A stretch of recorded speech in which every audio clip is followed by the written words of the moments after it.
has been the more difficult, in my opinion, for the left-handers.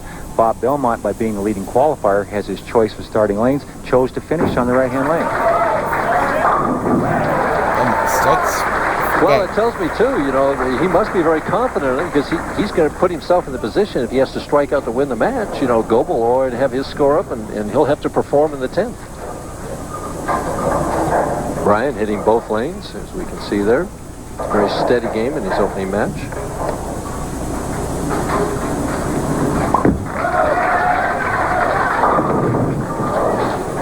Entry angle you keep talking about, that one just broke a little bit early. Yeah, he's going to have to parallel probably to the left a little bit. In other words, move his target and his feet about the same amount toward the center of the lane where there's a little bit more oil, get the ball to skid a little bit farther. As he continues to play, he's probably moving the oil. He's a very accurate player. I'm sure he's hitting the same part of the lane time after time, and he's moving the oil away from there. He likes oil inside of his target. Major mistake in a championship match. It's just hard to understand how that can happen, but it does happen. So, I mean, you're always talking about him being a thinking player. Is that one time when he kind of fell asleep? It looks to me like he did, don't you think? Yep. We're going to take another look at that shot. He obviously is balanced, got the ball out in front of him, no problem. Just got it in the middle of the lane. It just hit that oil I was talking about that he would use for his strike ball and skidded. It backed up, yeah. He always feels so foolish, and now he's got to regroup and get himself back together. Which he does. Kind of like that, huh? Kind of like that. Little touch of the hands there between Belmont and Goebel. Well, Belmont, kind of a free and easy type guy, likes to have a good time, likes to go out and play basketball with the guys. He dominated this tournament so dramatically, as you see there. 20-4 in match play against the best players in the world. You only lose 4 matches out of 24. You're bowling very well. Boy, he wanted that double badly. Leaves the 7th in. And I watched him bowl last night for maybe 6 matches. Never saw him get the ball that far out in the lane in the air. Not one time. Not one time. Not one time. That's the first time I've seen him get the ball. Well, that ball had to be 8-9 feet out in the air. Pressure's a little different, Earl. Well, another way, they don't hook in the air. Yeah, I guess they don't. Bob Belmont's 34 years of age. He's 5'10", 215 pounds. Solid guy. Very strong. Creates a lot of ball speed. Gets a real heavy roll, forward roll on the ball. You watch him as he holds the ball. Not a real good angle to have in the camera for a left-hander, but you'll see him cup that wrist, and he keeps it in that position all the way through the swing and gets tremendous rotation on the ball. Leaves the 3-9, something that we saw in the right lane consistently. Interesting how different lanes will react differently for different people. Well, right now, I think it's not so much a lane reaction as it might be just his physical reaction to what's going on out there. I think he's nervous. Well, it's understandable, too, sure, right? 35th event on the PBA Tour. First real chance to win a major event here and beat the best players in the world. That's going to make anybody nervous. Converts a tough spare right there. Of course, you know, when we talked earlier, you said that he'd do it. I feel he's got a good chance to win the tournament. Okay. He's got his hands full here with Bryan Goebel. This guy's been one of the hottest players in the tour the last couple of years, and he's an experienced player and a winner. 4 titles last year. Last year he made $173,000. Nothing bad about that. He gets his double. He's back even in the match. And we'll see right there. Basically an even match.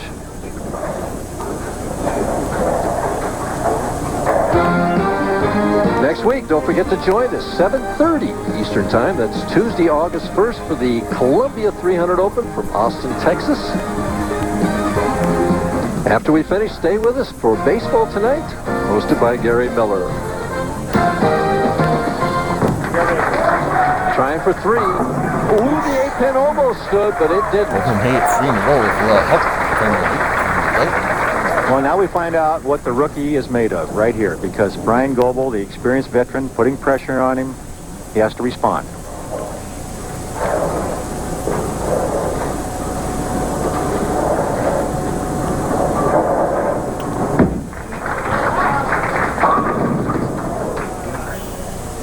Leaves the 6-pin.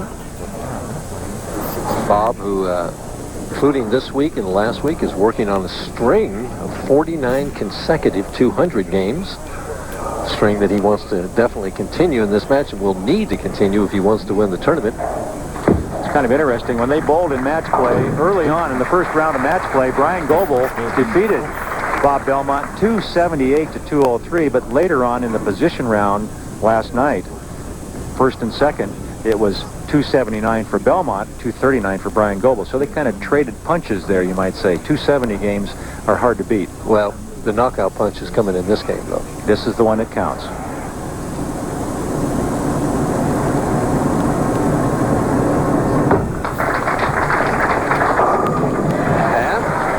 There's the old strike. There's John Belmont, Bob's father. I'm sure that his heart's beating rather quickly right now, too. Bryan leading in this match by 12 pins. Wants to take command of it right now.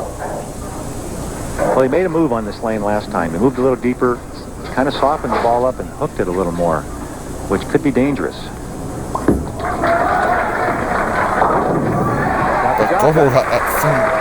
When he starts striking, I don't think there's anybody that carries better than he does. No, and especially, again, the light hit has been the most dramatic carrying hit here all week long. And the way these guys rotate a bowling ball, they get so much power on it. If they get any part of the head pin, they always have an opportunity to strike. And the solid hit seems to be the one that where they cringe a little bit. They're afraid they won't carry maybe the solid 8 pin or the solid 9 pin.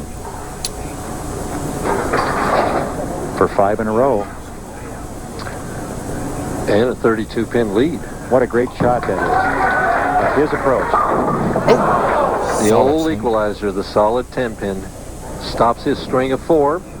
Gives Belmont a little hope if he can get a string of his own going together. Bryan Goebel kind of sneaks up on the pins there. You notice he takes that 6-step approach, and the first 3, nothing happens with the bowling ball. Just kind of creeps up on the pins, pretends like they don't know he's coming, and then he gets the job done. Cross lane for the 10-pin.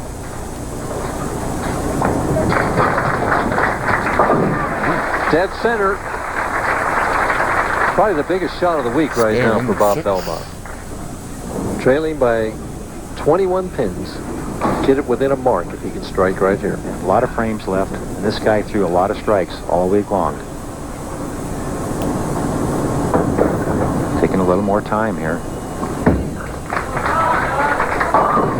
Well, he got it out on the lane like you talked about before, and Van High leaving the 247. Yeah, he's really kind of lifting up on the ball, whereas when I watched him before, he was extending through the shot. When I watched him in match play last night, when he was successful, he was extending through the ball toward his target.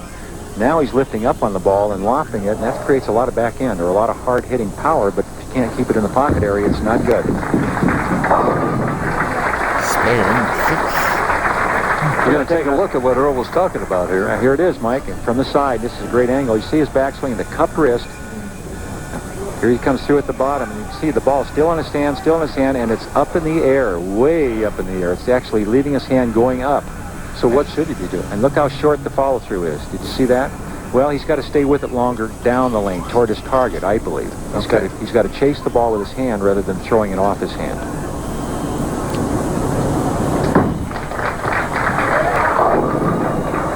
Oh, boy, it looked like he just threw it off his hand again that time. Yeah, it looks like he's pitching pennies or throwing horseshoes rather than rolling a bowling ball. And a bowling ball, to be consistently accurate with the break point, here's another look at that last shot.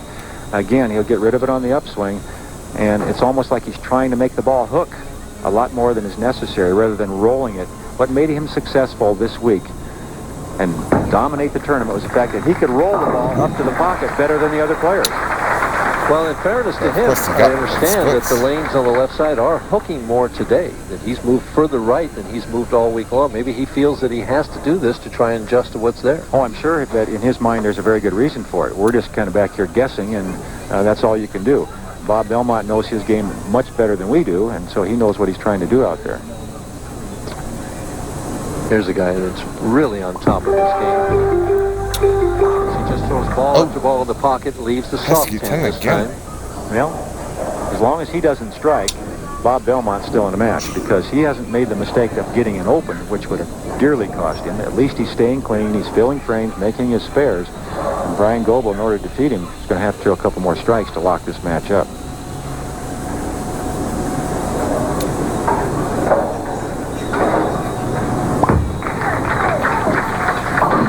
Converts the 10 pin, no trouble. Sparing And we seven. see the scoreboard right now. Bryan leading by 22 pins. 7 frames are completed. We're down to the 8th, 9th, and 10th. A look of determination on Bob Belmont's face. See some doubt in those eyes, though, too.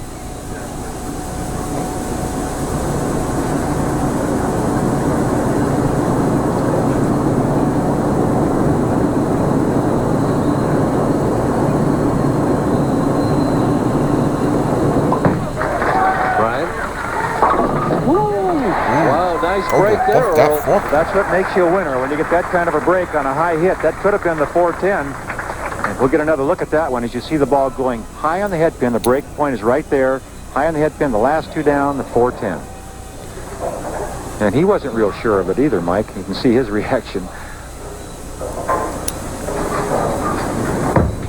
You got that one down quicker, Earl. Well, that's how he Belmont played the lanes again all left the throughout the 7 event. pin. Right up to this point, that was his normal release there. Much closer to where he's been playing before. Maybe in his mind that wouldn't work for him this afternoon, or he just felt that he had to do something different. But that looked more like the Bob Belmont that dominated this event. At the 7 pin.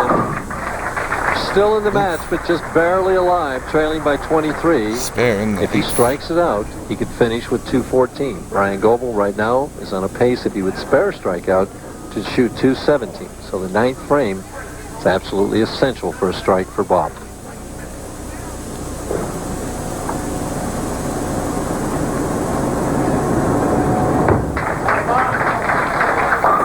And maybe he makes his best Belmont shot of the strikes match right him there, in the Earl. That's right, and his reaction, you can see, he's very thrilled with that one.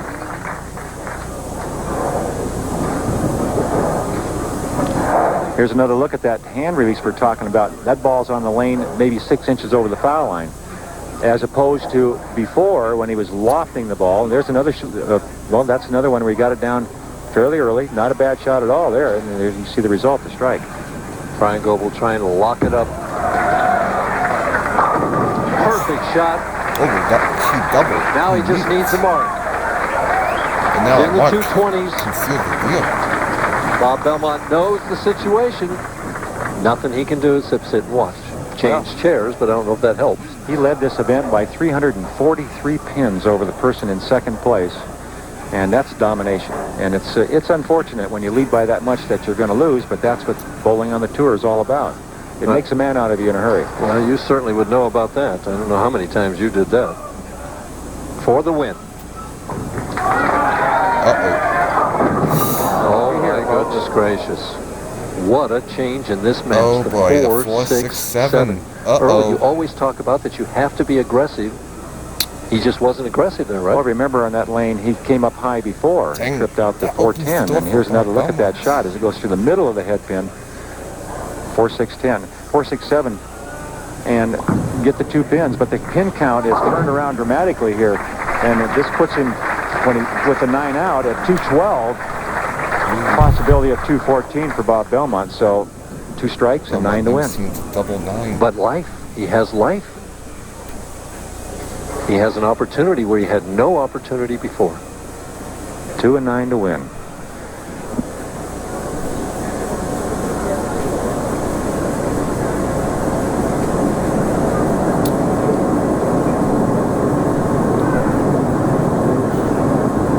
He rolled it well. Oh, The 6 pin. doesn't get that Quality 6 pin. shot, but Bryan Goebel is going to be our winner. Goebel's nice. A hug between players. Earl, we didn't do that back when you and I were bowling.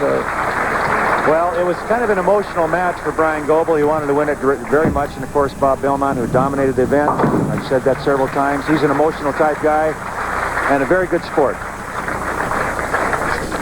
These guys are playing for a living, though. They're playing for a lot of money, and sometimes it hurts a lot. And we have a little malfunction of the machine right there. Bob Belmont stops. He was going to time it as the sweep would come back up, and it didn't come back up.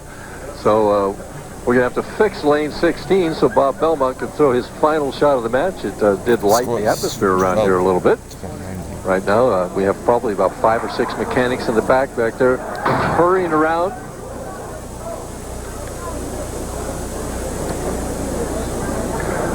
Before we leave, as we could see the automatic scorer back there with ESPN there. Here's Belmont's final shot.